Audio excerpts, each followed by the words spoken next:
السلام علیکم پیارے سے دوستو، ایک نئی کہانی کے ساتھ آپ کو اپنے چینل پر خوش آمدید کہتا ہوں۔ مزید ایسی کہانیاں سننے کے لیے ہمارے اس چینل کو ضرور سبسکرائب کر لیں اور ساتھ لگے بیل آئیکن پر بھی کلک کر دیں تاکہ ایسی مزید کہانیاں آپ تک بآسانی پہنچتی رہیں۔ نماز پڑھ کر ابھی امام مسجد مصلی پر بیٹھے تھے کہ اسلم صاحب آگے بڑھے اور امام صاحب کا ہاتھ پکڑ کر چومنے لگے۔ اسلم صاحب ایک صاف دل انسان تھے، 5 وقت کے نمازی تھے اور امام صاحب سے ان کا پرانا تعلق تھا۔ وہ جب بھی ملک واپس آتے امام صاحب کی دعوت بھی کرتے اور ان کے لیے تحفے بھی لے کر آتے۔ وہ پچھلے 15 سالوں سے دبئی میں مقیم تھے، وہاں ان کا ذاتی کاروبار تھا۔ دولت کے ساتھ ساتھ اللہ نے ان کو کھلا دل بھی دے رکھا تھا۔ واہ بھائی اسلم صاحب، آپ کب تشریف لائے؟ امام صاحب مصلی سے اٹھے اور اسلم صاحب کو گلے لگا لیا۔ مولوی صاحب کل رات کو ہی پہنچا ہوں، بچوں کی یاد ستا رہی تھی، سوچا گھر چکر ہی لگا لوں، دنیا کے کام تو ختم ہی نہیں ہوتے۔ امام صاحب سے حال چال پوچھنے کے بعد اسلم صاحب نے امام صاحب کو دعوت دی کہ آج شام کا کھانا آپ ہمارے گھر کھائیں گے۔ عشاء کی نماز ساتھ پڑھی اور پھر امام صاحب کو کھانے کے لیے اپنے ساتھ لے آئے۔ امام صاحب 35 سال کے جوان آدمی تھے، وہ امامت کے ساتھ ساتھ تعویذ دھاگے کا کام بھی خوب کرتے تھے اور اسلم صاحب کے ان سے زیادہ تعلقات بھی اسی وجہ سے تھے،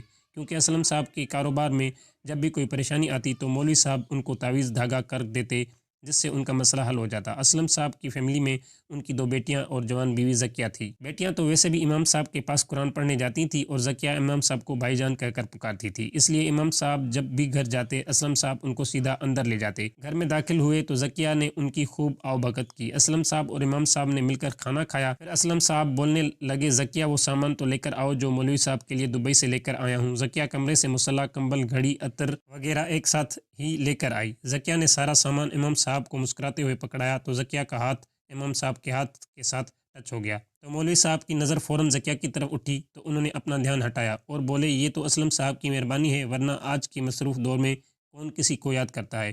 پھر تھوڑی دیر گپ شپ لگانے کے بعد مولوی صاحب گھر واپس آئے، لیکن وہ لمحہ ان کے ذہن میں نقش ہو چکا تھا جب زکیہ کا ہاتھ ان کے ہاتھ سے ٹکرایا تھا اور اوپر سے شیطان بھی پورا زور لگا رہا تھا۔ بہرحال دن گزرتے رہے۔ ایک دن ایسا آیا کہ اسلم صاحب نے مولوی صاحب کو بتایا کہ میں آج رات کی فلائٹ سے واپس دبئی جا رہا ہوں۔ دیکھ لو اسلم صاحب، جب وقت گزرنے کا پتہ ہی نہیں چلا، آپ کو آئے 4 ماہ گزر گئے۔ جی مولوی صاحب، وقت بہت تیزی کے ساتھ گزر رہا ہے۔ اسلم صاحب مولوی صاحب کو ملے اور اسی رات دبئی چلے گئے۔ ان کے دبئی جانے کے بعد ایک دن زکیہ نے مولوی صاحب کو کال کی تو وہ بہت پریشان تھی۔ بھائی جان، میں زکیہ بات کر رہی ہوں، آپ اگر فارغ ہیں تو تھوڑی دیر ہمارے گھر آ جائیں، مجھے آپ سے کوئی ضروری کام ہے۔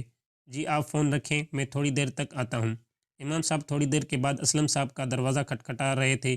زکیہ بی بی نے بنا پوچھے ہی دروازہ کھول دیا۔ امام صاحب کو دیکھتے ہی اس کی جان میں جان آ گئی، وہ امام صاحب کو اندر لے گئی۔ اس کے چہرے پر پریشانی واضح دکھائی دے رہی تھی۔ وہ گھر میں اکیلی تھی اور بیٹیاں اسکول میں تھیں۔ زکیہ نے امام صاحب کا ہاتھ پکڑا اور روتے ہوئے بولے، خدا را اسلم صاحب کو بچا لیں، کل رات سے ان کو پولیس پکڑ کر لے گئی ہے۔ کسی حاسد نے ان کی دکان پر منشیات رکھ کر پولیس کو کال کر دی اور پولیس ان کو پکڑ کر لے گئی ہے۔ اگر انہیں سزا ہو گئی تو ہم جیتے جی مر جائیں گے اور ان کا سارا کاروبار بھی تباہ ہو جائے گا۔ زکیہ روتے روتے امام صاحب کے پیروں میں بیٹھ گئی۔ زکیہ کی بے بسی دیکھ کر امام صاحب بولے، تم پریشان مت ہو، اسلم صاحب کو میں کچھ نہیں ہونے دوں گا، تمہیں ایک تعویذ لکھ کر دیتا ہوں، وہ تم اپنی چھت پر لٹکا دو، انشاءاللہ اسلم صاحب بہت جلد باہر آ جائیں گے۔ تعویذ لٹکانے کے 3 دن بعد اسلم صاحب کو پولیس نے چھوڑ دیا، لیکن زکیہ اور امام صاحب کا رشتہ شیطان نے تبدیل کر دیا تھا۔ پیارے دوستو، واقعہ لکھنے کا مطلب یہ ہرگز نہیں کہ سارے مولوی حضرات ایسے ہوتے ہیں۔